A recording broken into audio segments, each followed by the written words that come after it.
It's time for Around the Ozarks Sports Scene, sponsored by Thompson Sales, Fast Break Sports, and The Pitch. Here's your host, Scott Purrier. Welcome into another edition of Around the Ozarks Sports Scene. As always, big thank you to you for tuning in and listening or watching this week. Special thanks to our sponsors, Fast Break Sports, The Pitch Pizza and Pub, and Thompson Sales. We'll talk more about them toward the end of the podcast. Special guest on with us this week. We're going to talk some baseball. It is that time again for the Grip and Rip Baseball League. The president and founder, Tony Lewis, has joined us. Tony, thanks for coming on. Thanks for having me, Scott.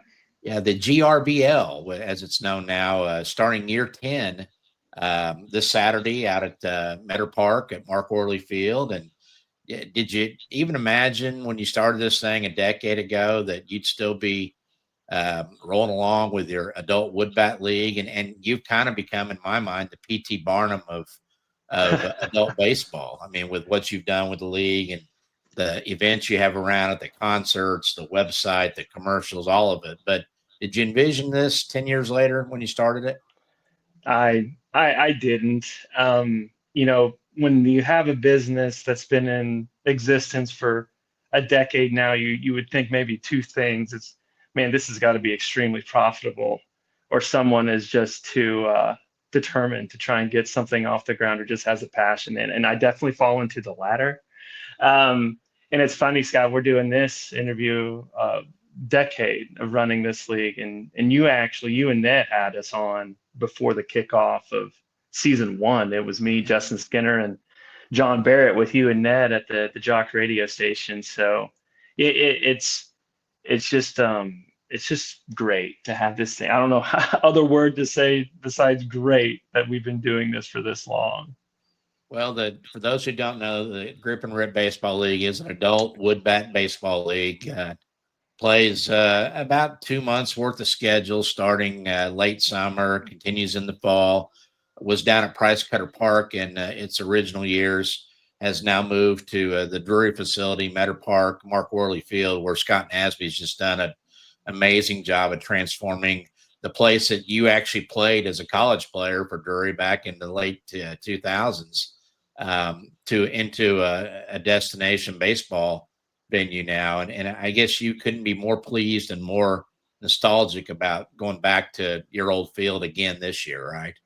Oh, yeah. And we really enjoyed our time all at Old Duck Stadium. And a lot of baseball fans around this area, there's still that nostalgic feel with being at Old Price Cutter Park. But bringing the business in the league to historic Meador Field, it's always kind of been the feel that I've wanted. And even my older brother in the SMS days, that was home for him.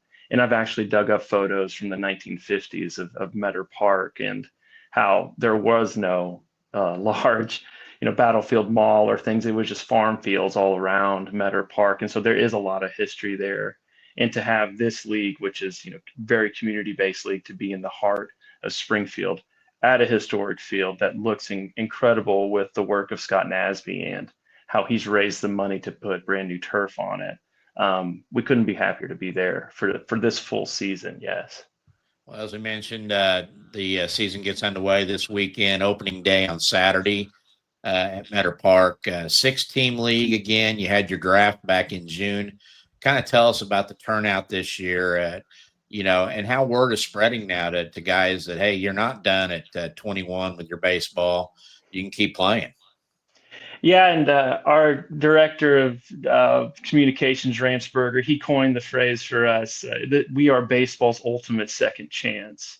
And even when we started 10 years ago, Scott, we had about 80 guys show up for tryouts, and we run it like a pro showcase. Back then, we actually had guys running 60s, which we don't do anymore. But it would start with the 60s, then pitchers and fielders, and then we would get to a BP session. So even in season 1, we had cuts. So we kept what we call the original 60 members in that first year, in year 1. And there was only 4 teams. And they were simply named after the colors of the jerseys that I had to give them. So it was black and red and green and blue were the teams. But obviously use it for to this day and time. expanded to 6 teams even in the second year, and we've remained at a 6-team structure. And we name what we call the town ball era, which started in season 5. We dedicate all 6 of our teams. Their names are very specific to the townships that are all in Springfield and around it. So, but yeah, we had about 130 people show up for tryouts now, and we keep about 80 of them. And from a staff of me, myself, and I, that we have about a staff of about 20 people now that help run the league. How tough is it to cut people at the tryout that just still want to play? Is that a difficult thing for you? Have you thought about going? Can you go to more teams in the future or not?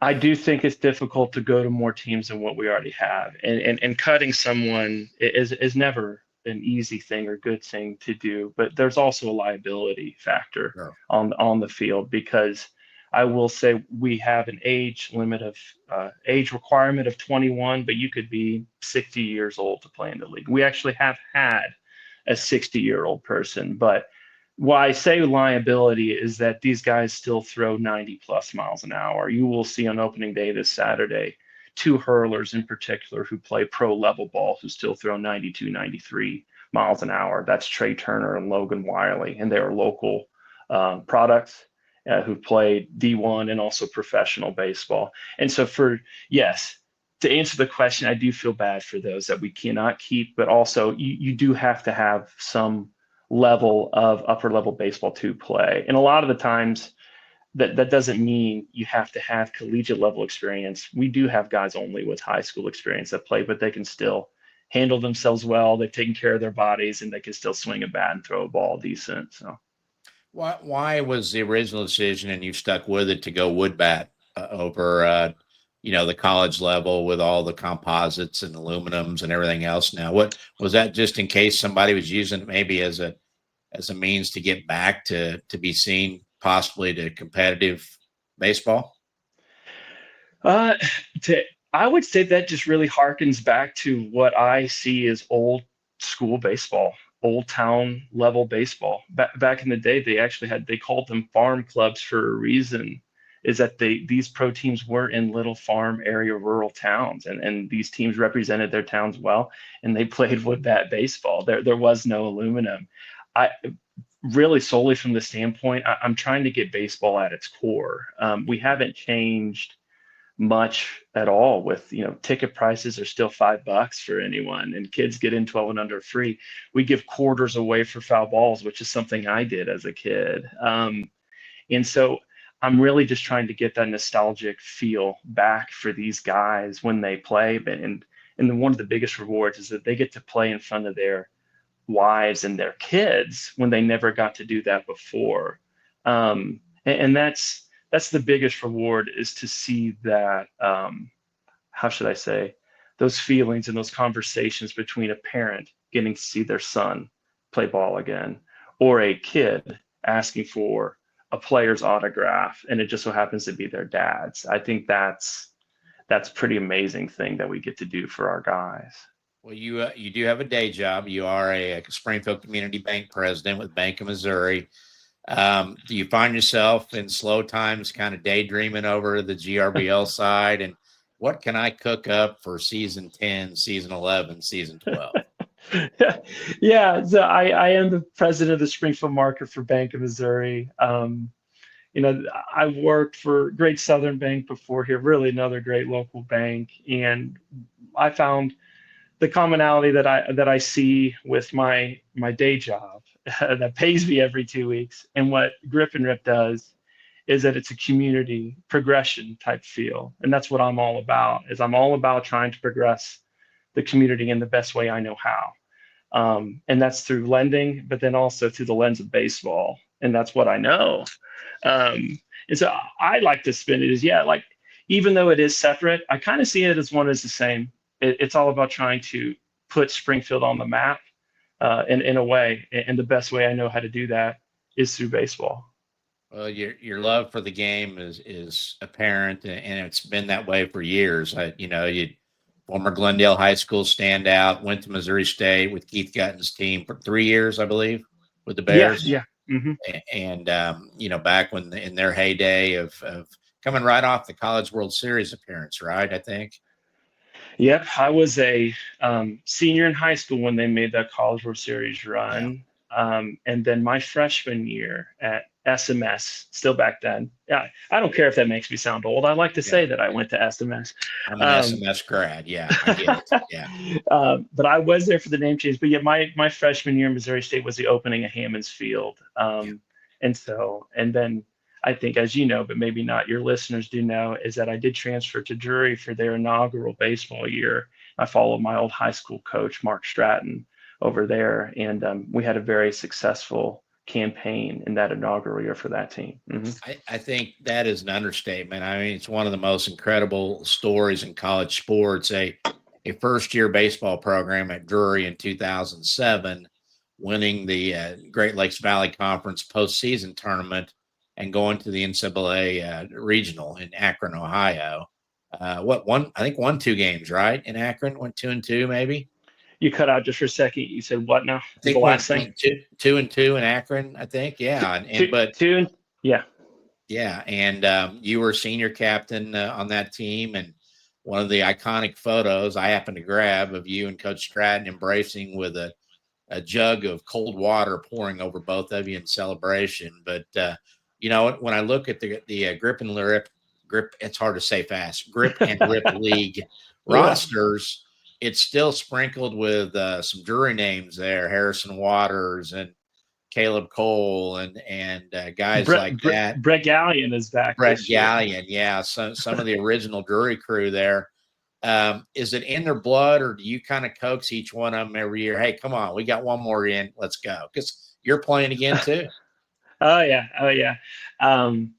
I'm going to answer that, but I got to talk about that photo because I always tell Stratton, I always tell my wife, hey, when I shed this mortal coil, that photo is going to be right next to me. So appreciate that. That photo is awesome, man.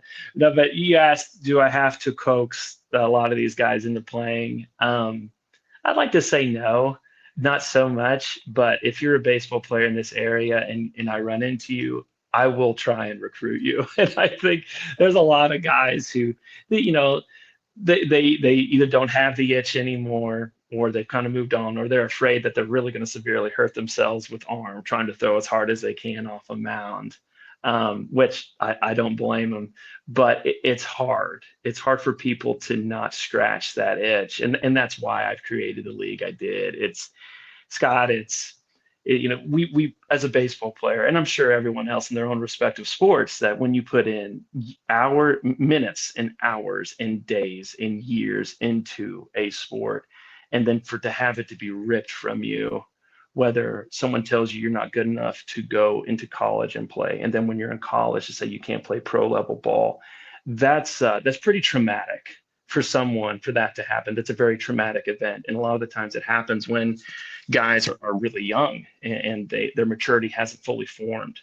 And so for that to be taken away, which is so integral for someone's life, and yet their only option is to play slow pitch softball, I just don't think that that's a great option at all times. I'm not dinging slow pitch softball so much, but when you have played baseball at an upper level that I have, and the majority of our players have had, we never had anything like this in this area or even in this country.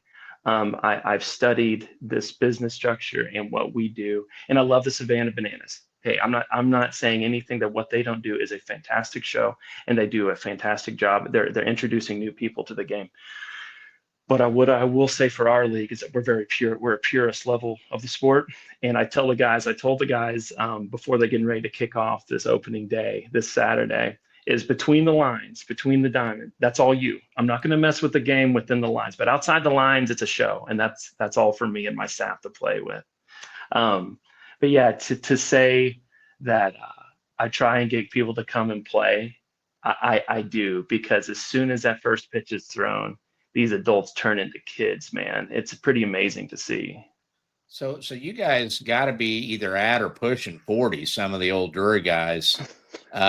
You're getting out there with the Logan Wileys and those guys that are throwing 90s. Spitz isn't a kid anymore. What's he now? He's got to be 30 something or pushing it. And how do you guys compete with those kids now? And is that kind of the the challenge for you to get you fired up is, hey, I'm going to show I can still line a single off this kid that's throwing 90 out there. That's exactly right. You hit it on the head. It actually is a motivating factor to keep yourself healthy and to lift and to treat your body well, because there's no way that you can go out and compete. I am 41 years old. Okay. And when Trey Turner was throwing 90 plus miles an hour last year, I was honestly kind of scared. And I looked at my wife after that game, and he did strike me out, but I did line a single up the middle on him. I looked at my wife, I go, I really don't know what else I've left. Like, there's a lot of things I've done, but to hit 90 plus at 40 years of age it was a really cool moment for me. But Did you ask for the baseball? Did they throw the baseball out for the Hall of Fame, the GRBL Trey, Hall of Fame? If you know Trey, he wouldn't allow it. It was put right back into the mix, probably. Yeah. I don't know, probably in his bag somewhere. Yeah, you do have a Hall of Fame. Talk about the formation of that and when you decided to put that together. How many guys are in it? How many go in? What are the qualifications? Yeah, so it kind of comes along with when we finish a season, it's what can we do additionally for the season next, bring on members only concert, bring on Ranceburger in our live stream, do the town ball era, do it's something as little as 3D Rays logo hats fitted for guys, which they go nuts over. But yeah, what we decided, I believe it was in year 5, is if you had 5 years of service in our league, you got to be eligible for our Hall of Fame. That is voted upon any member of the GRBL. I can't even say my own league. It's your own league. Yeah. I know. Is that they can vote on their peers, and then we take it as a majority vote. There's a certain percentage threshold that you have to hit to be considered. And every year since year 5, we have inducted 1 or 2. And I think one year we actually got 3 guys in because they met the threshold to enter into our Hall of Fame, which isn't just limited to our players. It's also, our staff is also included. And like I said, it started from 1 and now we have 20. We've inducted our league photographer into the Hall of Fame, who's been not just a league photographer. I mean, this guy's filling up water, carrying balls places. I mean, we have such a tight knit family of people who've worked for this business.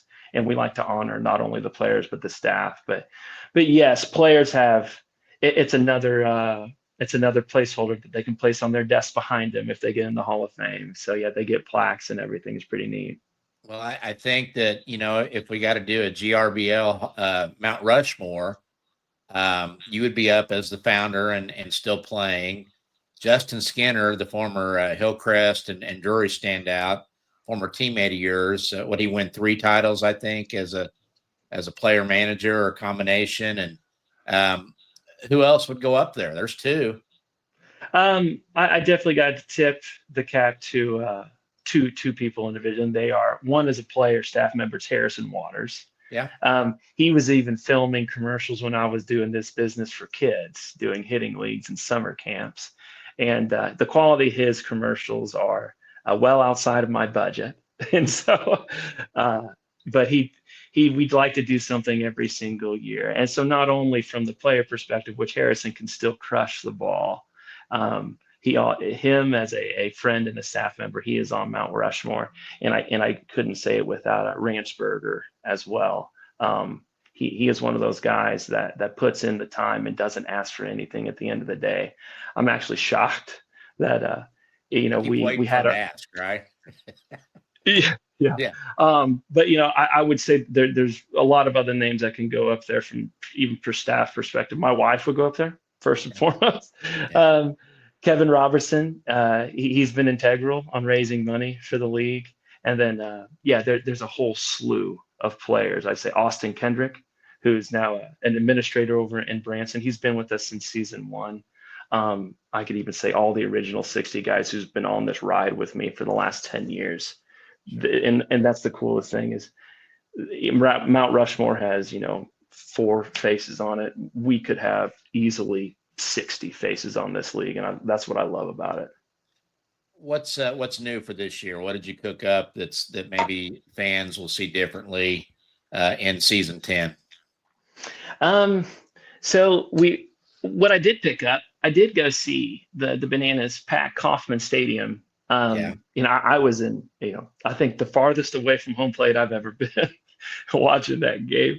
One thing I picked up is the kids' experience, the youth experience, what they have at a game like this. And what we have planned for this year is really kind of be focused on the youth and the youth, the fans first and foremost, but really the youth. And so our retail shop is going to feature some things that are specifically for the kids. Like they will have opportunity to purchase a poster of their dad to put on their bedroom wall if they wanted to. And it's going to be the Harrison Waters quality water cinema poster. So that'll be neat. So I say a youth focus, particularly for this year. This being our decade year, we have some surprises for opening day. I'm not going to say a couple of them, but I'd say just overall a thanking of everyone who's been involved over the last 10 years. This year is a season of thanks, is what I'd say. You survived COVID in season 5. What was that like? Did you guys mask up? Because your timing, your season was kind of on the back end of really when it was still kind of a thing. How'd you guys approach that? Yeah, it was insane. It was looking at what was going around. Obviously, when it hit, Harrison Waters and I were filming that commercial for season 5, and it was an epic commercial. It was a great commercial we filmed. But then shortly then after, we were filming in February, and then the whole world shut down. And then as the pandemic and everything was shut down for an extended amount of time, I was like, oh my gosh, this is going to maybe affect our league. And then it was through following what Major League Baseball was, what they were doing on how they were handling the pandemic. We kind of mirrored a lot of that, what they were doing. But I still like to pride myself that there was only 2 professional baseball organizations going on at that time, and that was the MLB and that was the GRBL. And we actually allowed fans to come into our games at Price Cutter. They had masks on, sit 5 feet apart, but when you sit at your seat, you can remove the mask, with all the politics around the mask. That was just one hurdle. But I think what we all kind of came together on is we just want to play baseball. And for the fans, it's like, we just want to watch baseball. And so to pull off a shortened league in season 5 was such a triumph for us. It became bigger than just the GRBL at that moment. It was, we figured out a way to bring entertainment and baseball back and somewhat sanity in an insane time. So that it was challenging, fun, stressful, all of it. Well, and here you are, season 10 starting this Saturday with opening day. Any special festivities for the opening day? We're going to have games at 12, 3, and 6:30 p.m. The first game will feature the Republic Locos versus the Moon City Mavericks. The 3 o'clock game will feature my team, the Ozark Mountain Ducks, versus the Springfield Metropolitans. And then the nightcap, we like to take the championship game from the season before, and we honor both of those teams to play each other again head-to-head in the premier game. So baseball night in the Ozarks, 6:30 on Saturday at Mark Worley Field will be the Nixa Suckers going on against the defending champions, the Branson Showmen. Who was the number 1 overall pick in the draft in June this year? The number 1 overall pick, well, it's kind of a two-parter answer to that, because the champion from each, the champion coach from each league gets to choose 1 keeper if they want to from their team, or choose where in the draft they want to go. So Jake Carlson is the manager of the Branson Showmen. He kept Trey Turner as his keeper pick. So technically he could be a number 1, but as the draft fell and Austin Kendrick had the number 1 pick in the draft, he chose Licking head coach Cole Broark as his first pick. And Cole, he had kind of, I think, elbow issues, but he got those taken care of in an off season, and he showed up at an open workout day that we had in early June. And he throws missiles right now. So pitchers get drafted pretty quickly in our league. When's the first current Drury team versus GRBL All-Star team game with wood bats, and how would you fare against the college guys now? If you took all stars from your league. All love for NASB and my alma mater, but my all-stars could take on any team at any level. I Nice. I guarantee it. And I stand behind that comment. So So the I think quality we of would play fare is very good. well. Yeah, the play is good. The quality of play. The play is good. You're going to see some bad plays, but like you are watching former professionals a lot of the times playing baseball again. They maybe not as fast and limber as they used to be, myself included in that sentence. But they show signs of spark, I should say. Who's the honorary Rich Hill of your league this year? The oldest player on a roster, and how old? Daniel England. He's a private investigator here in town. Works for United States federal government. He is 52 years old. Nice, nice, He and still carries the got it. torch for the old guys. Yeah, he'll insert. He's a manager. He manages the Moon City Mavericks, and he may put himself on the mound every now and then. Mm-hmm. There you go. Well, Tony, it's a lot of fun to talk about. Commend you on chasing a dream. That you mentioned some things there. It's kind of a combination of baseball, Savannah Bananas, and fantasy baseball with the drafts and the keepers and everything, right? So, I mean, but you're right where you want to be 10 years in, right? Absolutely.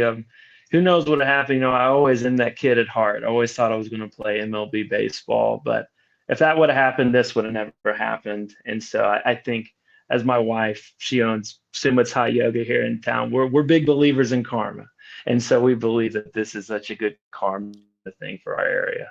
Very good. Well, Tony, best of luck to the GRBL this year. And we'll be following along on. You got a YouTube channel where you do your this week in GRBL baseball, and you stream the games too, don't you? Or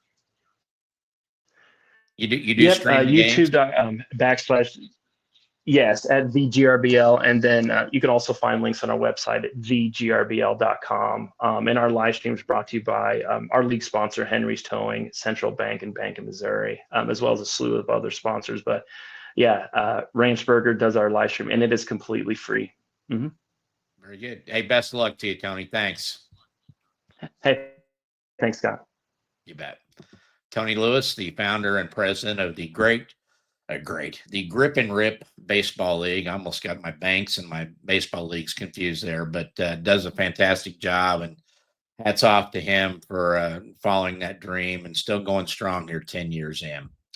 Want to thank our sponsors again this week. It's Fast Break Sports Cards and Collectibles over on South Campbell, 3109 South Campbell. They're your home for all things sports collectibles, cards, memorabilia. They've got great stuff for your man cave with the NFL and college seasons coming up on us here football wise in about 2 or 3 weeks. And so time to get that man cave situated for the upcoming season at Fast Break Sports. Also the Pitch Pizza and Pub, located on East Sunshine in the Southern Hills Shopping Center. Brian Bevel and his staff puts out great pizzas, calzones, the vast array of appetizers, including tremendous smoked wings, cold beverages, TVs all throughout the place to watch those games on a night or weekend. Lunch or dinner, go check them out at the Pitch Pizza and Pub. And finally, Thompson Sales, located at 1555 East Independence in Springfield. They're your home for GMC, Buick, and Cadillac cars and trucks, new and used. They've got them there at Thompson Sales. They've been in business since 1919. 106 years this family's been dealing cars in the Ozarks. As always, the Thompson boys are dealing. That's going to do it for this week. Again, thanks for tuning in, and we will see you next week on Around the Ozarks Sports Scene.